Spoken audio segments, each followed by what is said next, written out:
Panoce tadi semua Kristen harus dibaptis termasuk pendahulu-pendahulunya dari Yahudi. Tapi Yohanes sendiri nggak ada yang ngebaptis, gimana? Panoce ini tuh? Udah memang sesuai nubuatan bahwa Yohanes sebagai pembuka jalan begitu. Jadi dia pembuka jalan. Berarti akan membaptis orang-orang. Kalau Yohanes pembuka jalan, berarti Musa bukan pembuka jalan dong? Ayo. Enggak, kalau Musa itu konteksnya lain. Sebenarnya di Musa itu sebuah gambaran. Gambaran untuk penggenapan di dalam diri Yesus Kristus. Beda lagi. Beda lagi. Aduh. Iya.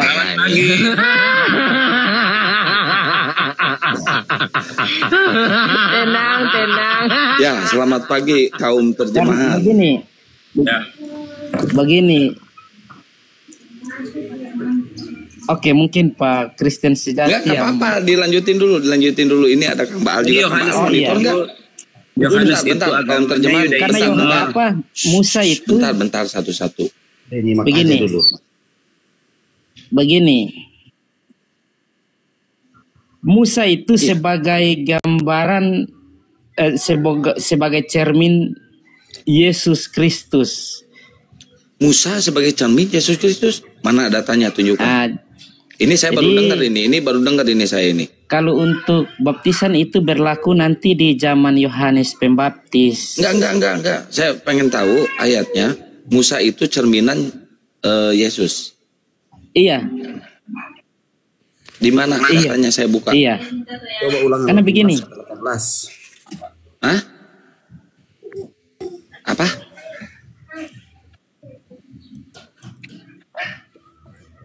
Di mana datanya? Saya mau buka ini. Coba Pak, di ulangan 18 ayat 18. Ulangan 18 ya. Kang Baal monitor nggak Kang Baal? Monitor lah, lanjut. Ya, ulangan 18 ya.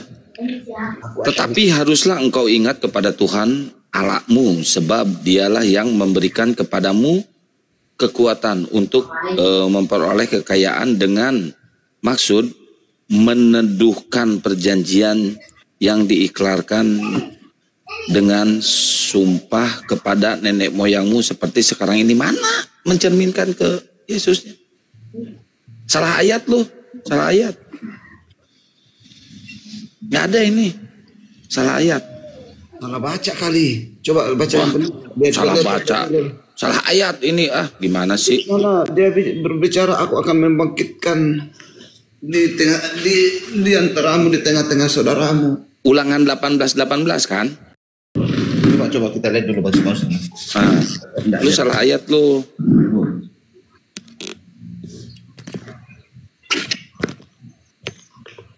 Coba yang benar baca ayatnya yang benar.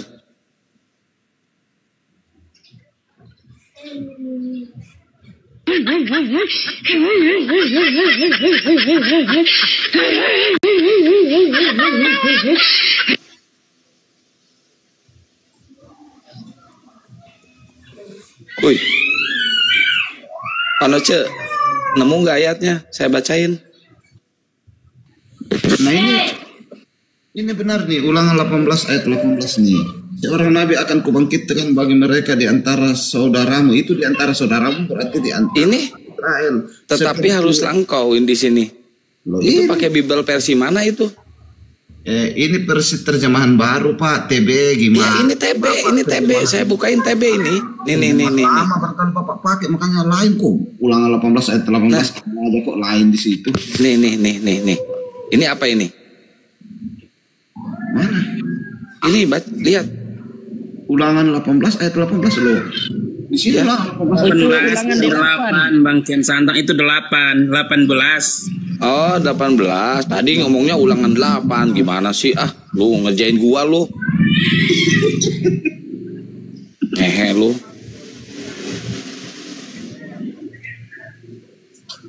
Ngerjain gua lu. Enggak. Seorang nabi akan kubangkitkan bagi mereka dari Lu diam dulu kalau gua lagi baca lu ngehe. Oke, siap bosku. Seorang nabi akan kubangkitkan bagi mereka dari antara saudara-saudara mereka seperti engkau ini.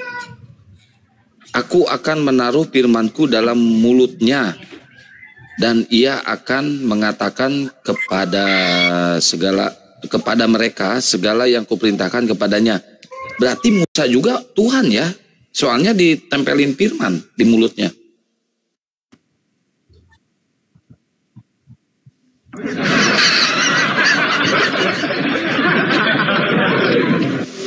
Di sana Ayo, kenapa harus Yesus yang Tuhan ditempelin firman? Anu lah dulu, lanjut sama si sampai ini. Kan akan ada nabi di sini konsepnya akan ada nabi yang akan datang kepadamu sama seperti kamu yang kutempelkan firman ke dalam mulutnya. Berarti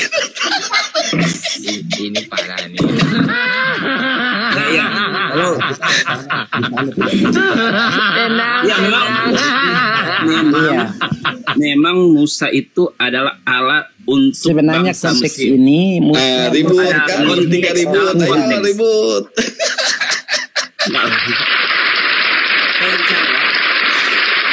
Syukuran Sweet. Saya. Ya. Jadi silakan. Tiga-tiganya maju, silakan nggak apa-apa. Ya, dijelaskan kalau Musa itu adalah Allah untuk bangsa Mesir. Aduh, hostnya kasihan dikeroyok. Tapi yang lain. Apa-apa. Saya berdua sama Kang Baal ya. Saya berdua, kalian bertiga. Kang Baal maju dulu, saya ngerokok dulu Kang Baal. Sebenarnya kan teman-teman Saya jangan ngerokok dulu ya. ayat ini untuk mereka nggak ngerti. Fokuslah kepada apa aja yang ditanyakan, itu yang kita jelaskan, nggak usah kita kemana-mana. Nanti kita dijebak lagi kayak gini. Emang saya enggak ranjau, tukang ngejebak gimana sih? begini, Bang.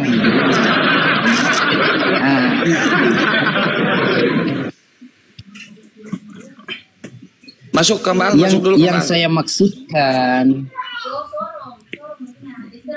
yang itu tadi nubuatan bahwa ucapan itu yang keluar itu pada saat Musa dipenuhi Roh Tuhan. Musa dipenuhi. Karena saya nggak dipenuhi usah apa? jelasin lebih panjang. Bentar. Nanti di. Bentar. Diam dulu lu, ngeluh mulu lu dari tadi baperan lu. Gimana? Musa dipenuhi Roh Tuhan. Iya, Loh, karena pada kalau saat gitu Musa Musa Tuhan dong. berkata bahwa Kalau kan gitu Tuhan Musa bisa Tuhan dong. memakai orang, Tuhan bisa memakai orang untuk menjadi alat, begitu. Untuk menjadi Allah. Oh, berarti Musa Allah juga ya? Iya. Enggak, Ini nih menjadi keren alat. nih, keren. Ini parah Untuk nih. menjadi alat. Tenang. Berarti Musa Allah juga. Saya baru tahu ini. Ini bagus, ini benar. Enggak. Saya setuju tuh. Saya setuju. Musa dipakai untuk begini. Musa dipakai Berarti ada untuk 4. menjadi alat Bapak. Tuhan. Berarti ada 4. Bapak, Putra, Enggak. Roh Kudus, Musa. Begini. Yang kami tahu bahwa Musa itu dipenuhi oleh Roh Allah dan dia itu adalah alatnya Tuhan untuk membawa umat Israel dari perbudakan itu. Jadi di dalam diri Musa itu karena Roh Allah tinggal di dalam dia, karena Roh Allah itu berbicara dan bernubuat tentang nabi yang akan datang.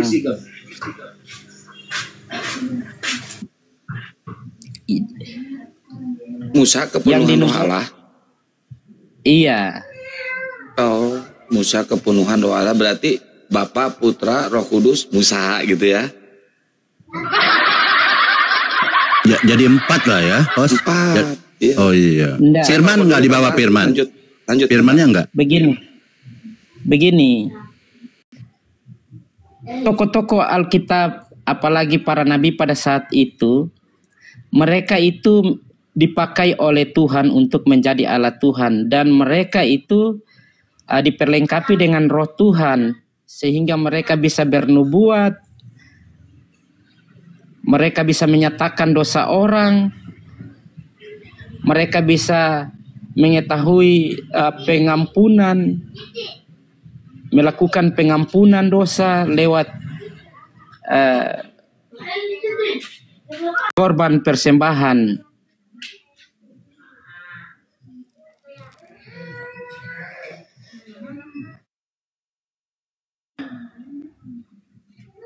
Assalamualaikum warahmatullahi wabarakatuh, Bang Peta. Bang Peta, assalamualaikum. Jadi gini lah. Jadi gini ya. Jadi kalau baca ulangan 18 ya, 17 sampai 19 itu kan harus dibaca lengkap. Jadi di sini adalah nubuatan bukan untuk Yesus, ya kan? Karena Musa bukan Yesus, tentunya beda. Kalau Musa ini nabi, dia orang. Sedangkan Yesus adalah menurut kalian adalah Tuhan. Tuhan dengan orang ya beda. Berarti nubuatan tentang Musa di sini bukan untuk Yesus. Jelas seperti itu kan? Karena apa di sini? Lalu berkatalah Tuhan kepadaku, kepada Musa ya, apa yang dikatakan mereka itu baik. Seorang nabi akan kubangkitkan dari mereka di antara saudara mereka. Saudara mereka ini siapa? Yaitu dari Ishak, ya kan? Nah, Ishak ini bersaudara dengan Ismail, kan begitu. Itu kan dia bapak saudara, gitu. Aku akan menaruh firmanku dalam mulutnya dan ia akan mengatakan kepada mereka segala yang kuperintahkan kepadanya. Orang tidak mendengarkan segala firmanku yang diucapkan Nabi itu demi namaku dan padanya aku kutuntut pertanggungjawaban. Nah di sini Yesus juga berkata, Yesus bernubuat juga. Yesus bernubuat di Yohanes 1:19 ayat 21 di sana.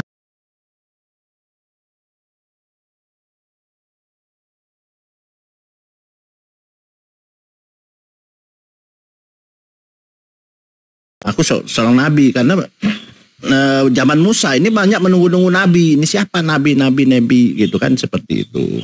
Nah, karena kan kalau kita merujuk ke saya baca ya. Di sini di Ulangan 33 ayat 22 ini sudah nubuatan juga. Di ayat 33 22 di sini ada Yesus ya. Ini nubuatannya ya. Coba dicatat Ulangan 33 ayat 2. Ulangan 33 ayat 2 nanti dicatat ya. Di sini nubuatan itu clear kan ayat 18 dulu. Ya itu tadi sudah clear bahwa nubuatan di clear itu Bang, clear. Oke, di ayat 18 ini adalah yang seperti Musa. Musa ini bukan Tuhan, Yesus Tuhan. Ah, beda. Ismail belum rata itu ratain tuh.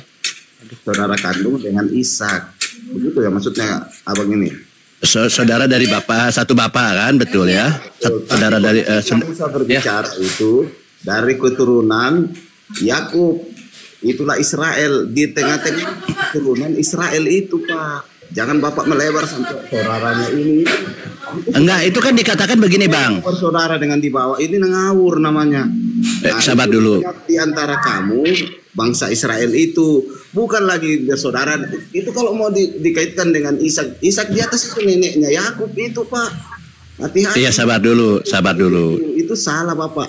Itu terus salah menafsir ayat ini. Makanya Oke, kita beda pendapat nggak apa-apa. Ini namanya diskusi ya. Jadi poinnya di sini, apa yang dikatakan mereka itu baik. Seorang nabi akan kubangkitkan bagi mereka. Mereka ini siapa? Bukan kamu, tapi mereka dia bilang. Mereka bangsa Israel. Mereka ini adalah orang ketiga, banyak, jamak. Ya, orang ketiga banyak orang kan di situ. Sabar dulu. 12 sabar dulu. Mereka ini berarti orang ketiga. Orang keduanya itu bangsa Israel. Kamu. Kan begitu gampang sekali kan? Ini mereka dia bilang. Iya, sabar dulu lah nanti. Apa yang dikatakan mereka itu baik. Seorang nabi akan kubangkitkan bagi mereka di antara saudara mereka. Masih mereka berbicara saudara mereka. Nih kan bicara mereka. Nah ini kalau bicara tentang sama seperti Musa, jelas ini bukan untuk Yesus. Karena apa? Saya bilang Yesus itu kalian bilang Tuhan. Sedangkan Musa itu bukan Tuhan. Gampang kok dia bilang. Berarti bukan untuk Musa. Nah kemudian nanti Anda bantah ya. Nah sebenarnya kalau kita mau siapa itu nubuatan yang untuk Yesus, sebenarnya Anda baca di Ulangan 33 nomor 2 saya bilang. Anda baca. Catat dulu, sabar dulu, nanti Anda bantah, saya bilang. Nah ini kalau Anda ingin mencari nubuatan untuk Yesus, yang pas untuk Yesus, ini baca Ulangan 33 nomor 2, catat. Di sini dikatakan, ya, ini dikatakan, berkatalah ia, Tuhan datang dari Sinai. Oke, Sinai siapa? Musa berarti. Ketika Musa bertemu Tuhannya di Gunung Sinai. Kemudian dan terbit kepada mereka dari Ser. Nah Ser siapa? Yesus. Kemudian ia tampak bersinar dari pegunungan Paran. Gunungan Paran siapa? Ismail, Nabi Muhammad. Gampang kok.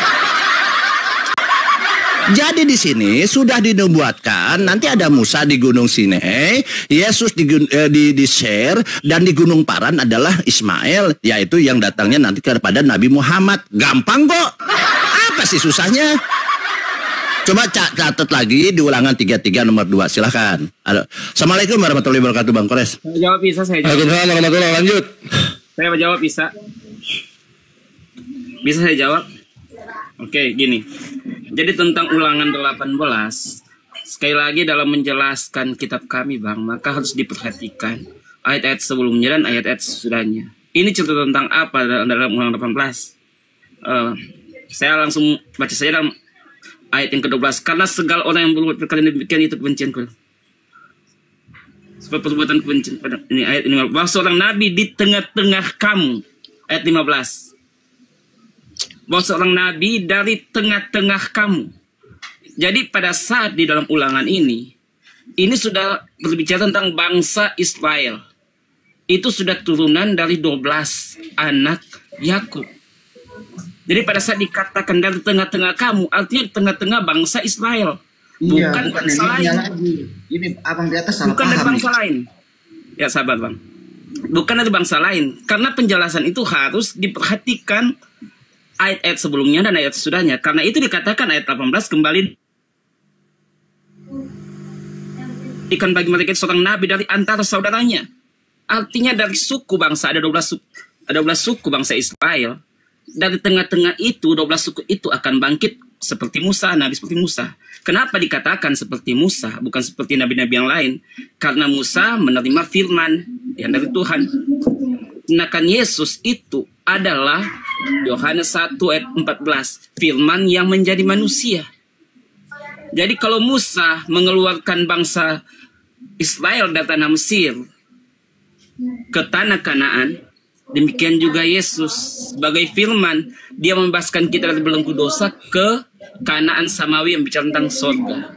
Karena itu dia katakan, akulah jalan kebenaran dan kehidupan, tiada seorang pun yang datang ke bawah Bapa jika tidak melalui aku. Dikatakan nabi karena itu mempunyai tugas kenabian sebagai utusan. Gitu aja. Kita ya. Ini nubuatan itu oke, Anda nggak apa-apa, itu kan iman Anda gitu kan. Ini kemudian anak baik begini aja, nggak usah kita jelaskan, kita tanya saja di situ. Yang dibangkitkan kan seorang nabi kan. Nah ini merujuk kepada siapa ini? Iya makanya saya bilang tadi ya, kalau menuju kepada Yesus bukan karena Yesus ini Tuhan. Iya makanya beda kan, tidak cocok makanya. Makanya kita tanya kira-kira nabi yang dimaksud ini siapa kira-kira mau dibangkitkan? Ya, jadi gini, Yohanes 1 ayat 1 pada mulanya. Nggak usah kita jelaskan. Saya mau jelaskan tentang Yesus. Itu kan tanya Yesus itu siapa? Gini, langsung saja kita tanya. Di situ kan di situ akan kubangkitkan seorang nabi. Ya, Nah, seorang nabi yang dimaksud siapa di sini? Ya, tolong ini kan pertanyaan, maka diberikan waktulah saya untuk menjawab dengan lengkap. Nggak usah kita sebentar lengkapnya. Gampang kok itu untuk memberikan saya hanya menjawab. Saya kan menjawab, bukan tidak akan menjawab. Saya menjawab kok. Tampang kok cuma 2-3 menit aja diberikan kesempatan. Tidak begini saudara, berbeda itu pertanyaan itu.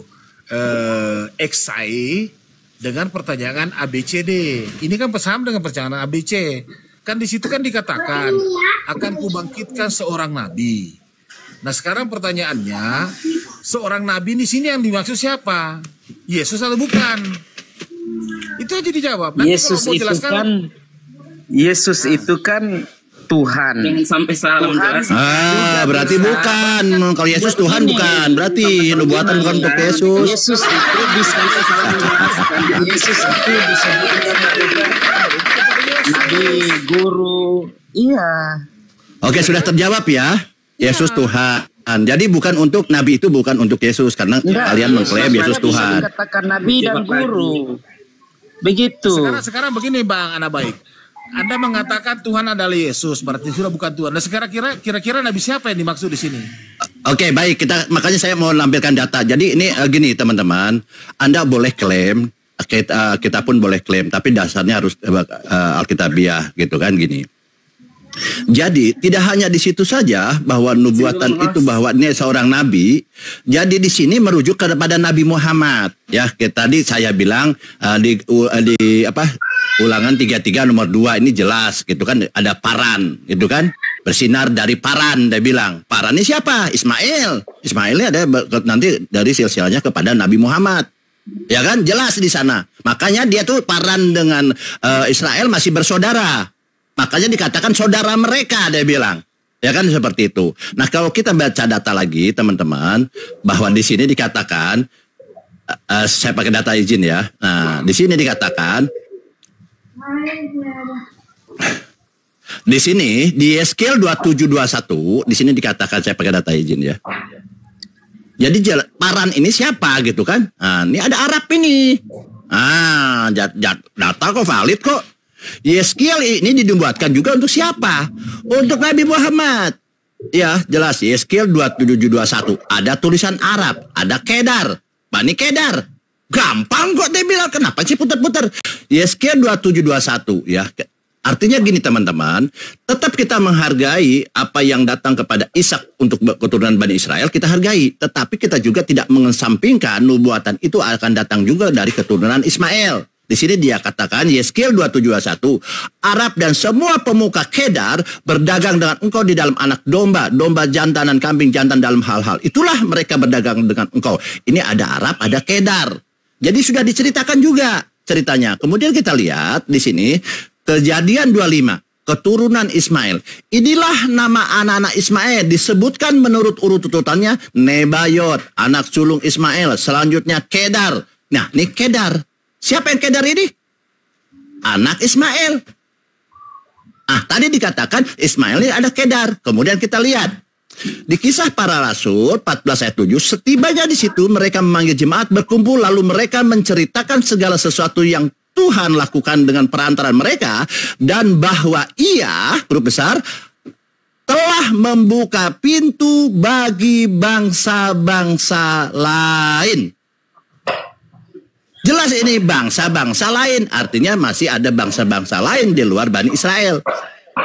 Kita tidak sedang merendahkan Israel atau yang di silsilah Ishak, tidak. Tetapi kita jangan menyampingkan juga bahwa Abraham melahirkan 2 anak. Kan di situ. Nah, di sini dikatakan sedikit lagi ya, satu lagi nih. Di Kejadian 25:13, inilah nama-nama anak-anak Ismail disebutkan menurut urutan lahirnya. Nebayot, anak sulung Ismail, selanjutnya Kedar, Abel dan Misan. Kemudian di Yesaya ini nubuatannya, segala kambing domba Kedar yang berhimpun kepadamu, domba-domba jantan Nebayot akan bersedia untuk ibadahmu. Nah, ini apa terjadi nih? Ibadah yang dilakukan sekarang di Mekah ini ke Bani Kedar. Nubuatannya kepada Nabi Muhammad.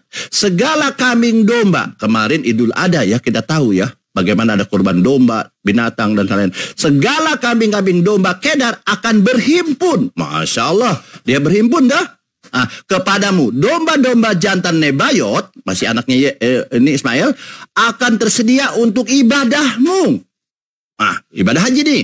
Semuanya akan dipersembahkan atas mesbahku. Baitullah, bait Allah, mesbah. Jelas, Ka'bah ini. Ya kan? Mesbahku, Baitullah. Ka'bah sebagai korban yang berkenan kepadaku.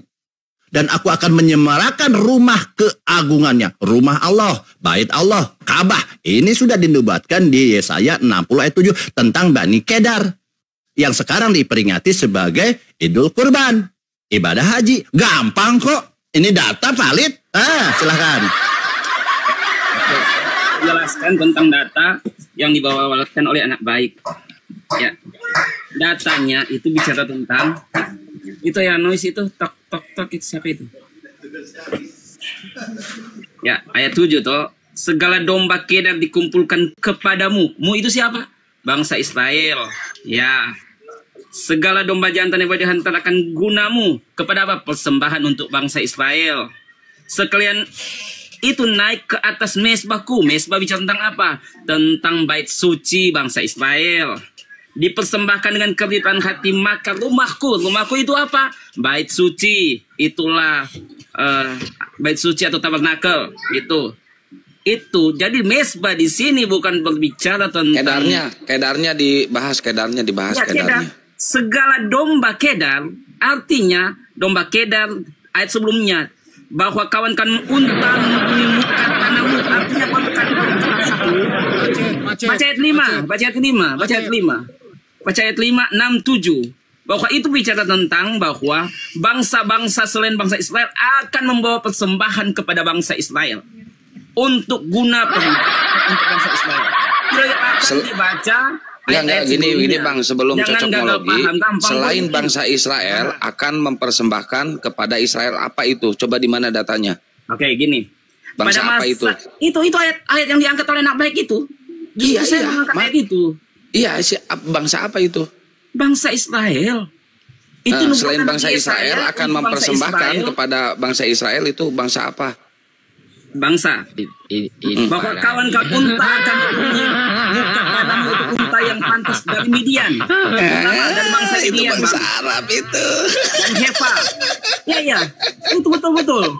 Maka dari Seba datanglah sekaliannya sambil membawakan emas kemenyan dan segala domba Kedar. Jadi bangsa-bangsa baik bangsa Arab, bangsa Midian, bangsa Hefa, bangsa Seba akan membawa persembahan kepada Allahnya bangsa Israel. Itu di dalam ayat yang ke-7. Ayat ke-7 kepada rumahku itu tentang bait Allah. Sudah. Karena itu ayat yang kelima katakan kamu pada masa itu engkau akan kedatangan takut bercampur sukacita. Sudah ketangkap anunya. Berarti itu kan di situ udah jelas bukan Yesus dibawakan di situ ya. Bukan untuk Yesus. Gimana? Ya. Gimana? Untuk Yesus kan? Ayat apa dulu yang bukan untuk Yesus? Kan ini penjelasan itu. Penjelasan ayat apa dulu? Kan yang pembahasannya tadi di sini kan, anak baik kan kita mulai tadi dari akan kubangkitkan kepadamu seorang nabi. Oke, kita kembali. Ulangan 18 belum selesai. Nah, berkembang, kamu tadi mengatakan bahwa di situ bukan Yesus yang dimaksud, ya kan? Nah, makanya anak baik mengangkat itu. Sebentar. Ya, bukan saya yang bilang, saya angkat. Enggak, tadi kamu kan tadi pertanyaan anak baik mengatakan akan kubangkitkan seorang nabi. Nah, di situ kan Anda mengatakan Yesus adalah Tuhan. Nah, sementara di situ bukan saya yang jawab, Bang. Nabi. Itu bukan saya yang jawab. Itu Bang Noce yang jawab itu. Kami tidak sepakat. Saya tidak sepakat dengan Bang Noce. Nah, sekarang kalau menurut kamu kira-kira yang seorang nabi itu siapa yang dimaksud di situ? Yesus Kristus. Yesus Tuhan atau nabi? Oke. Saya kasih tahu Bapak tahu konsep ketuhanan kah? Apa itu Tuhan? Bapak tahu kah? Saya tanya dulu Bapak. Tuhan itu adalah pencipta langit dan bumi. Betul, iya. Maksudnya konsep Tuhan itu menurut itu Tuhan itu jabatannya, Pak. Itu harus Bapak pahami. Mau jabatan apa pun yang jelasnya kalau Tuhan itu pencipta langit dan bumi, selesai. You paham. You ini kayak enggak paham parah. Begini. Kenapa enggak paham? Dengar dulu, saya jelaskan supaya kau jangan salah paham. Saya sudah paham. Tuhan itu adalah pencipta langit dan bumi. Allah, dengar dulu, sama kalau saya bilang Presiden Soekarno. Presiden itu jabatannya, Soekarno itu oknumnya, Pak. Ini Bapak harus paham dulu. Ini kalau ngayur ngidul enggak jelas ini itu bisa jadi tambah goblok. Sekarang begini, oke, saya tanya. Kan Tuhan di sini kan definisinya. Jangan kasar ngomongnya. Gua turunin. Nggak boleh kasar di sini ngomongnya. Jangan membawa ajaran Kristennya. Diskusilah dengan baik dan sehat. Kok jadi kasar gitu bahasanya kayak nggak pernah sekolah? Tuhan, ya, lanjut. Sekarang begini saya mau tanya, turun dia, Balul itu. Ya. Saya turunin bahasanya kasar. Oh gitu ya. Betul Bang, Kang. Kaum. Tadi kan begini, anak baik kan itu mengangkat Ulangan 18:18. Akan kubangkitkan kepadamu seorang nabi. Nah, menurut Anda, Yesus ini Tuhan atau nabi? Beras. Ya, gini. Dia adalah Tuhan yang datang mengerjakan tugas kenabian. Karena itu dapat dikatakan juga dia nabi. Gitu. Nabi kan artinya utusan, Bang. Tuhan yang melaksanakan tugas, yaitu menggenapi nubuatan yang ada. Kalau memang seperti Tuhan menjadi mengemban tugas kenabian, buat apa dia mengutus nabi-nabi? Ya. Jadi ada tugas yang harus dikerjakan oleh Tuhan Yesus sendiri untuk menggenapi setiap firman. Karena kan itu dikatakan akan datang nabi yang jadi dia sebagai firman yang datang. Kan yang sama seperti Musa yang membawa firman. Demikian juga Yesus. Kalau nabi lain jadi lari-lari, sebagai pembawa jangan lari-lari. Coba ditampilin lagi datanya, Bang Baal, tampilin lagi coba datanya biar dia paham. Kita dulu kan definisi daripada Tuhan dari data aja biar enak. Kalau Alkitabiah itu enak diskusinya. Iya, saya dengan ayat-ayat yang ada tuh saya kasih itu. Nah, kita sepakati dulu definisi Tuhan dulu. Definisi Tuhan yaitu adalah entitas tertinggi yang diyakini, disembah, dan dipuja sebagai penguasa alam semesta, serta sumber dari segala sesuatu yang ada. Itu Tuhan. Ya. Kan gitu? Ya. Nah sekarang pertanyaannya, Yesus mengena nggak kira-kira dengan ayat ini, dengan definisi Tuhan ini? Yohanes 1:3 oleh dialah segala ini sesuatu mengena nggak? Ya, ini ketuhanan Yesus saya kasih tahu. Yohanes 1:3. Dengar dulu baik-baik. Kan Tuhan ya, artinya dia pencipta. Definisinya Tuhan adalah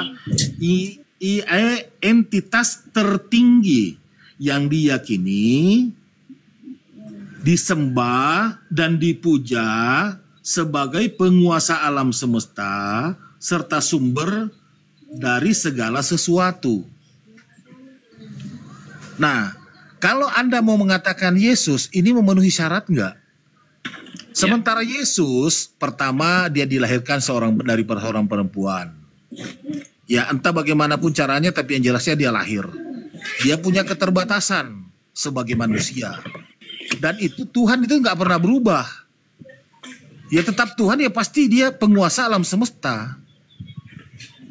Itu kalau merujuk itu, kalau menurut ayat-ayat itu Tuhan itu tidak memenuhi syarat, bro. Anda mau menjelaskan di ayat manapun tidak memenuhi syarat karena definisi Tuhan dulu harus kita sepakati.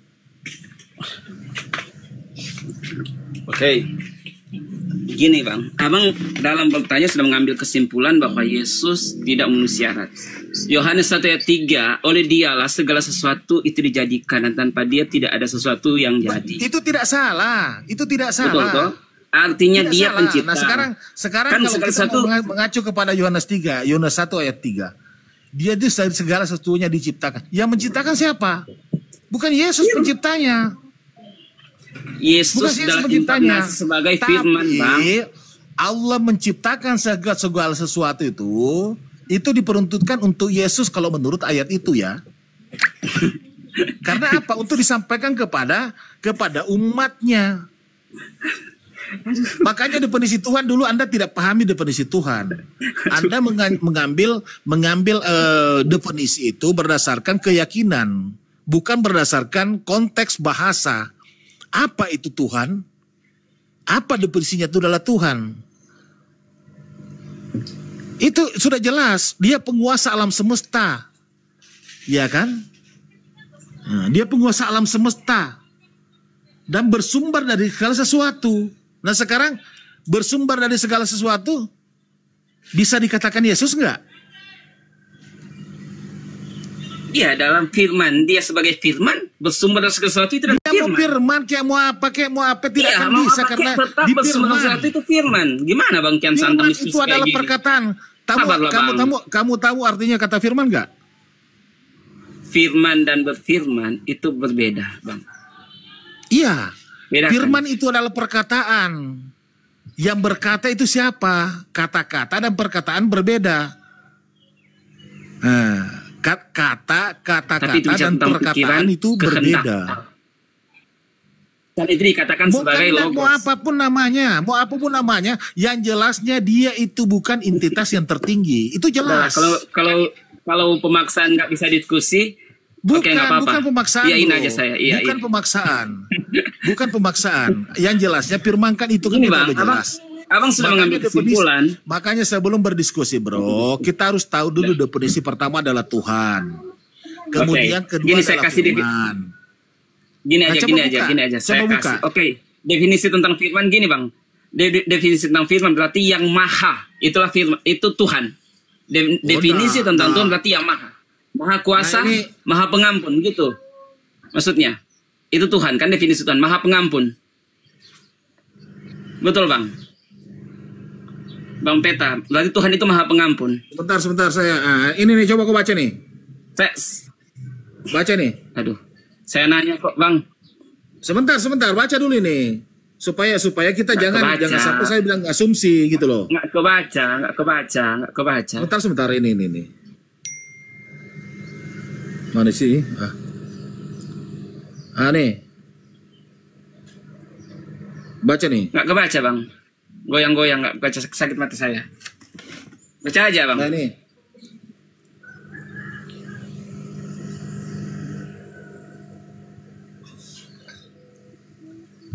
Wah, nggak kebaca.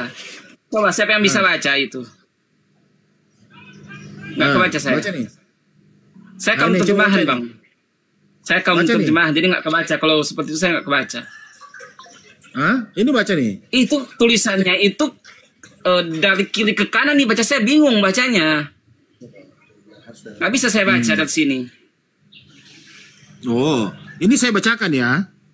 Ya, silakan. Itu ayat apa dulu? Ayatnya bilang Tuhan. aja. Anda Tuhan ini kita berbicara adalah Tuhan. Tuhan adalah, ya kan? Entitas tertinggi yang diyakini, disembah dan dipuja sebagai penguasa alam semesta serta sumber segala sesuatu yang ada. Nah, itu definisi daripada Tuhan. Nah, sekarang kita lagi definisi kepada firman. Apa itu firman? Ya. Nah, supaya kita jangan berdebat bro. Berdebat kusir. Nah, firman adalah perkataan atau perintah baik yang diwahyukan secara langsung maupun melalui perantara seperti para nabi dan rasul. Itu pengertian daripada firman. Nah, jadi kalau mau mengatakan tadi itu yang maha, itu menurut itu malah cocologi, bukan berdasarkan ilmu pengetahuan. Sementara kita di sini berdiskusi berdasarkan ilmu pengetahuan. Nah, kalau kita sudah sepakati antara Tuhan dengan firman, baru kita bisa lanjut. Tapi kalau Anda pengertian Tuhan dengan firman ini masih keliru, nggak bakalan kita bisa berdiskusi. Itu jelas-jelas anak baik sudah mengangkatkan sebuah ayat dengan paralel dengan ayat 1 dan yang lainnya. Itu sangat relevan. Anda menjawabnya, oh begini. Anda mau lari ke Yohanes 1 ayat 3. Itu nggak ada relevansinya, bro. Artinya, saya bertanya ke kanan, kamu jawabnya ke kiri. Itu. Anda jelaskan dulu, oh Tuhan itu begini, firman itu begini, baru kalau mau relevansikan dengan ayat, boleh. Begitu, bro. Oke, lanjut, Anawi.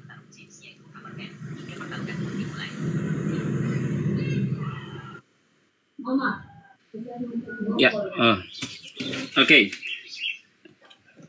Gini Bang, kalau di dalam pengertian kami tentang hal Yohanes 1 ayat 1, pada mulanya adalah firman dan firman bersama dengan Allah dan firman itu juga adalah Allah.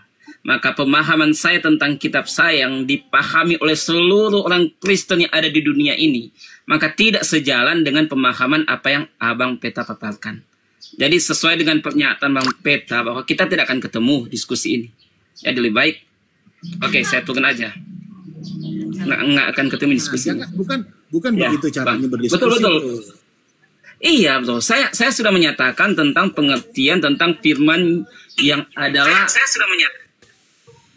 Oke. Yang adalah sifat pikiran, karena itu dinyatakan sebagai logos. Oke, saya paham. Tapi kalau Abang nggak terima kan nggak apa-apa juga, itu kan iman kami.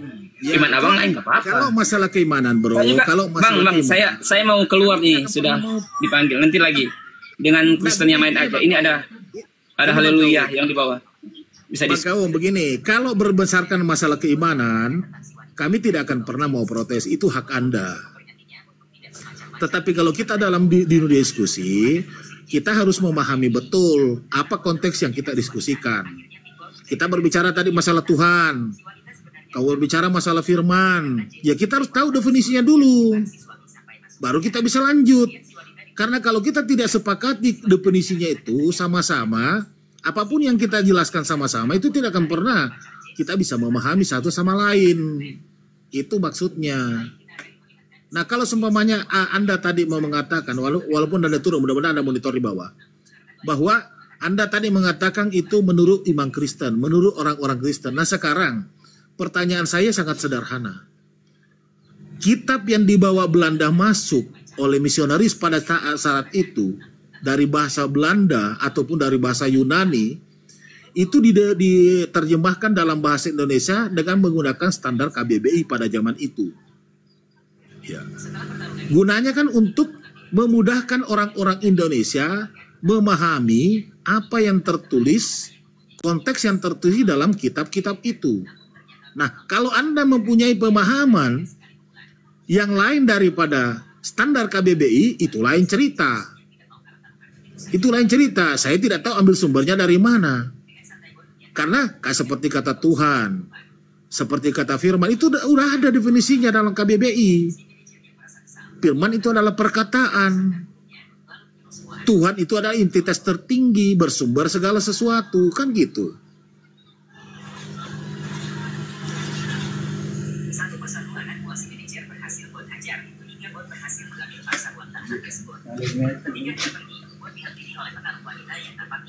Itu anak baik sudah jelaskan tadi dari ayat 1 ke ayat yang lain.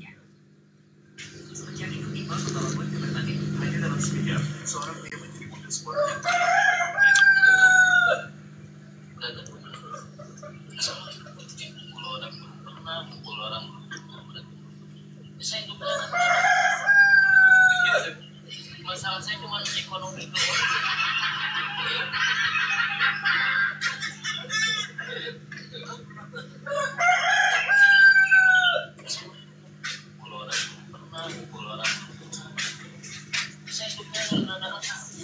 Shalom. Haleluya, haleluya. Halo, selamat pagi, selamat malam, haleluya. Selamat pagi, selamat pagi. Oh, pagi. Gimana kabar pagi ini? Puji Tuhan, baik-baik Bang. Oh, syukur. Semoga kita Abang sendiri gimana kabarnya? Alhamdulillah sehat. Semoga haleluya, haleluya. Rahmat dan hidayah ya pagi hari ini untuk menyebar di muka bumi ini untuk menjadi rezeki-rezeki yang halal.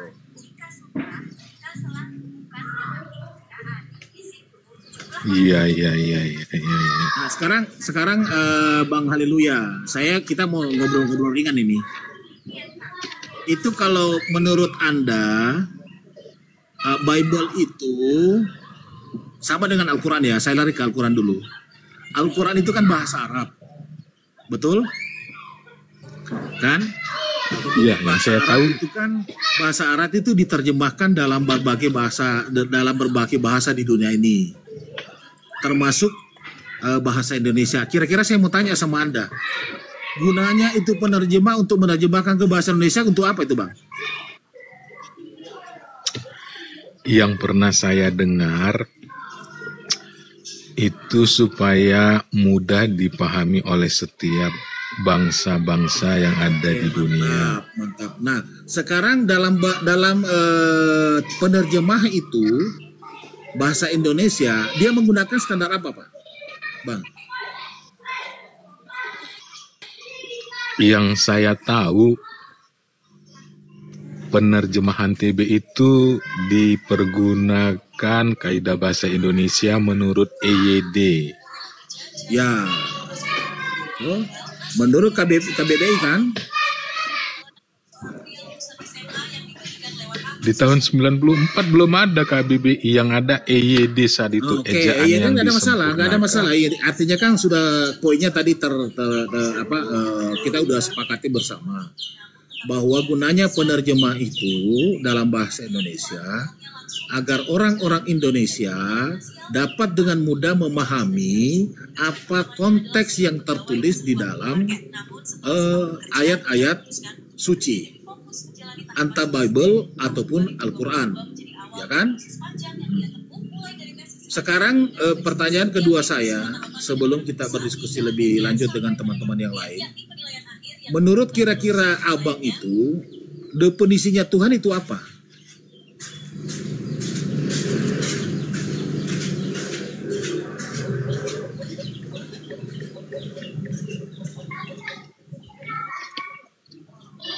Iya Bang. Definisinya Tuhan itu apa? Definisi Tuhan menurut KBBI yang saya pernah baca, ya kan? Itu adalah penguasa atau yang punya otoritas.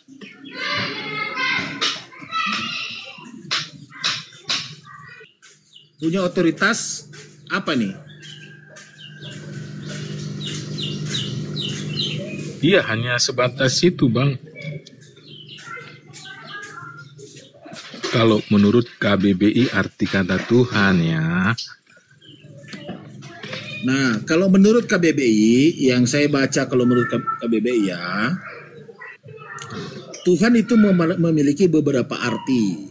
Namun yang paling umum adalah Tuhan itu didefinisikan adalah Zat yang Maha Kuasa dan Maha Esa, tempat manusia beriman dan beribadah. Itu menurut KBBI. Saya ya kan? Belum pernah baca itu, Bang. Coba dibuka di Google. Oh, nantilah, Bang. Karena saya satu perangkat kan, nanti saya coba. Iya.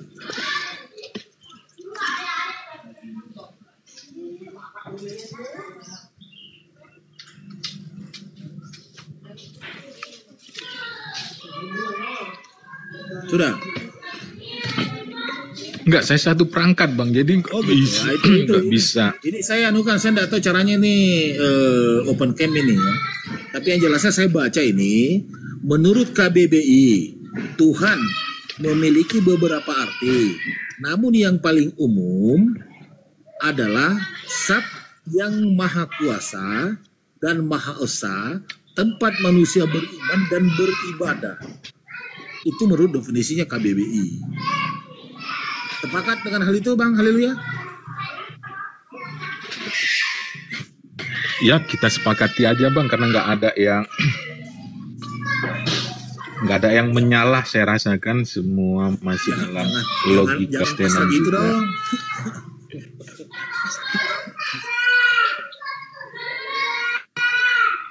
Jangan pasrah gitu dong. Bukan pasrah, Bang, tapi kan Enggak pasrah, tapi kan itu masih sesuai dengan kaidah Alkitabiah, tempat orang beribadah, tempat orang beriman kan. Ya. Nah, sekarang cuman yang satu yang menjadi masalah kan kalau di Kristen, kalau di Kristen ataupun pengajaran Alkitabiah itu Tuhan itu bukan disebut zat kan gitu dia. Itu aja sih yang masih. Begini, Bang, haleluya. Kan Kristen juga itu dalam terjemahan bahasa Indonesia yang ada sekarang kan standarisasinya yang Anda tadi bilang kan.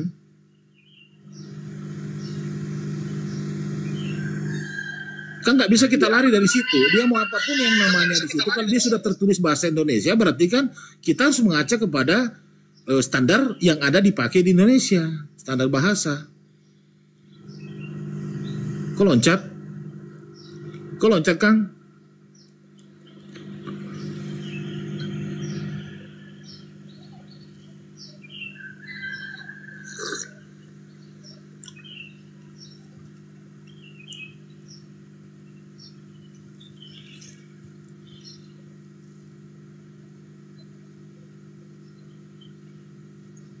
Kang?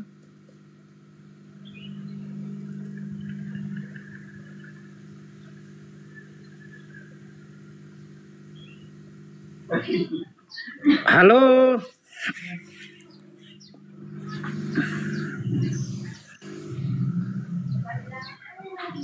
Ya, cek satu. Suara saya jelas nggak? Halo, suaranya ini apa? Wah, mantap. Sukut, sumpahnya. Oke, kita lanjut diskusi lagi ya. Teman-teman. Jangan lupa di tab-tab layar, di posting ulang dan di share-share ya. Ini ada suara anak kecil, Bang. Bang Gondrong. Ada suara anak kecil itu, Bang Gondrong. Eta mic-nya saya mah 5 cm di bibir. Nah, eta jauh padahal segitu teh. Iya, jauh. Oh ya mantap berarti wis. Mantap ya, sekali. Jauh banget ini segini kan, lumayan kan berapa senti ini ya. Oh jauh itu. Oh cakep bener. Eta di volume sabarati lu paling ya? Enggak, belum pakai itu, belum kebeli mahal 600.000. Ya, Pak Noce. Ya. Suaranya baik, kencang banget nih. Iya bagus, sekarang ganteng dia. Udah wajahnya ganteng, suaranya bagus lagi. Bentar ya, izin. Pak Noce. Siap. Gimana masalah pembaptisan tadi belum selesai kita karena kepotong ya. Iya. Jadi gimana nih? Maaf ya. Jadi gimana menurut Pak Noce nih?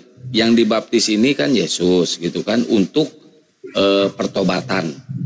Nah pada saat Yesus dibaptis itu sosok keilahiannya nggak ada. Ini di mana nih keilahiannya nih? Ada di mana nih?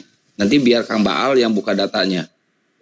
Iya, siap. Karena yang kita tahu itu ia mengosongkan dirinya dan mengambil rupa seorang anak manusia.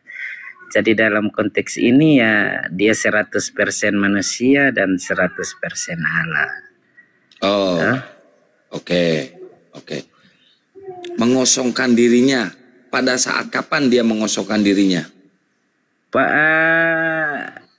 Pada saat dia berinkarnasi sebagai seorang anak manusia. Kapan itu? Pas dilahirkan atau pas dibaptis? Enggak, kalau ini mengenai Yesus ya. Karena dia kan yang kami imani kan firman yang menjadi manusia. Ya. Bicara mengosongkan diri dan mengambil rupa manusia berarti dia seutuhnya manusia. Seutuhnya dia manusia. Berarti pada saat dia jadi manusia, dia nggak punya sosok keilahian. Berarti nggak 100% ilahi, nggak 100% manusia dong. Enggak. Karena firman yang menjadi kan? Enggak, karena firman yang menjadi manusia. Yang kami percaya dia 100% ilahi, 100% manusia. Tuh, kata Bapak tadi dia manusia seutuhnya. Sekarang 100% manusia, 100% iya. Tuhan, ilahi. Kalau dari konteks mengosongkan diri ya. Gini aja biar jelas. Kapan sosok keilahiannya ada di kemanusiaannya? Iya, sosok kemanusiaan. Enggak, sosok keilahiannya kapan masuk ke sosok kemanusiaannya? Sosok keilahiannya muncul ketika misalnya ini Yesus meredakan angin ribut. Tergantung kebutuhan kalau kayak gitu. Tergantung kebutuhan, Pak. Pada saat Yesus membangkitkan, pada saat Yesus bermujizat, artinya gitu ya. Pada saat Yesus bermujizat. Oke? Iya kan? Iya. Tapi dalam konteks ini yang saya pahami nih, Pak Hos, dia itu 100% Allah, 100% manusia, dan ada pada saat-saat tertentu keilahiannya itu memang nyata, nampak, begitu. Keilahiannya nyampak. Pada saat dia ketiduran di perahu, dia ada keilahiannya nggak? Kalau sebenarnya karena yang kami imani itu 100% manusia, 100% Allah, berarti bersamaan. Dan nanti tetap Pak Hos akan tanya, berarti keilahiannya akan tidur lagi. Nah, itu. Nah, tapi ini Pak nih.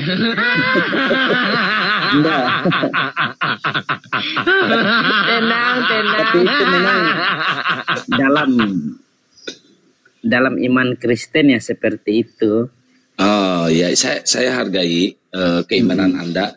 Justru kan di sini kita diskusi ingin ingin cerdas, ingin pinter ya, dan ingin tahu juga konsep seperti itu. Nah, ketika Yesus dikandung oleh Maria, ya, dikandung Maria, itu keilahiannya ada nggak kira-kira? Dia dikandung oleh Roh Kudus dan Firman menjadi manusia, dan saya percaya dia itu adalah yang ilahi, yang berinkarnasi menjadi manusia. Oh, ilahi dikandung oleh Roh Kudus. Iya. Ilahi dikandung oleh Roh Kudus. Iya, maksudnya Maria ilahi itu dikandung oleh Roh Kudus, begini, dan Roh Kudus dikandung oleh Maria. Setuju nggak? Enggak, begini. Maria kan begini. Karena pekerjaan Roh Kudus, Maria itu kan mengandung. Karena pekerjaan Roh Kudus, Maria diapain nih Maria ini sama Roh Kudus? Waduh, nah, itu pekerjaan spiritual ya, pekerjaan roh ya. Jadi jadi maksudnya sebenarnya begini, Kos. Kalau kita berpikir secara manusia, kan dia kan Tuhan. Tidak perlu melalui proses seorang anak manusia harusnya seperti itu. Kalau kita berpikir kan mungkin dia berfirman segala sesuatu dan terjadi, tapi ini Tuhan punya rencana tersendiri dan harus melalui proses menjadi anak manusia. Memang ada rencana Tuhan. Apa rencananya? Akan menjadi tebusan, makanya dia harus melewati proses sebagai proses normal sebagai manusia yang saya pahami begitu, Ros. Oke, jadi dia akan dikorbankan oleh Tuhan gitu. Karena dalam pemahaman kami bahwa dia menebus dosa manusia ya. Ya, artinya dia akan dikorbankan oleh Tuhan. Setuju? Iya, karena karena begini. Dia harus menjadi tebusan bagi umat manusia. Iya, dia akan dikorbankan. Apa kemanusiaannya yang menjadi tebusan? Iya, dia akan jadi dia akan dikorbankan oleh Tuhan. Iya, dengan tujuan memperdamaikan. Pengertiannya begini, memang agak rumit dan susah diterima oleh nalar karena begini. Iya, bentar Pak, gini Pak. Kalau dia sosok yang ditumbalkan oleh Tuhan, ya, Tuhan ini berarti nggak maha kuasa, Bang. Karena apa? Sebagai Tuhan, gampang banget, apalagi dia maha kuasa. Kalau hanya ingin menebus dosa manusia, nggak perlu mengorbankan anaknya untuk ditumbalkan. Cukup dia ampuni di atas. Nggak perlu dia capek-capek harus turun ke dunia. Enggak, karena cara Tuhan itu kan berbeda. Cara Tuhan itu kan berbeda. Misalnya pengampunan dosa. Tuhan kalau maha kuasa, Tuhan kalau udah maha kuasa nggak bisa didikte oleh manusia, Pak. Nggak bisa. Nggak bisa didikte oleh manusia. Iya, karena yang itu yang saya maksudkan itu semua dalam rencana Tuhan. Kita sebagai manusia ya mungkin ini tidak masuk akal, tapi memang masuk akal. Bagi Tuhan itulah. Iya, Kira-kira Tuhan misalnya, tahu nggak? Kira-kira Tuhan tahu nggak ada ayat seperti itu di Bible? Tahu nggak? Mengenai penebusan dosa. Tahu nggak Tuhan ada ayat seperti itu? Iya, sebenarnya itu semua dalam rencana Tuhan, maka itu nggak sudah tahu nggak? dinubuatkan Tuhannya itu tahu bahwa nggak? bagaimana penebusan akan terjadi. Nggak Tahu. Tahu.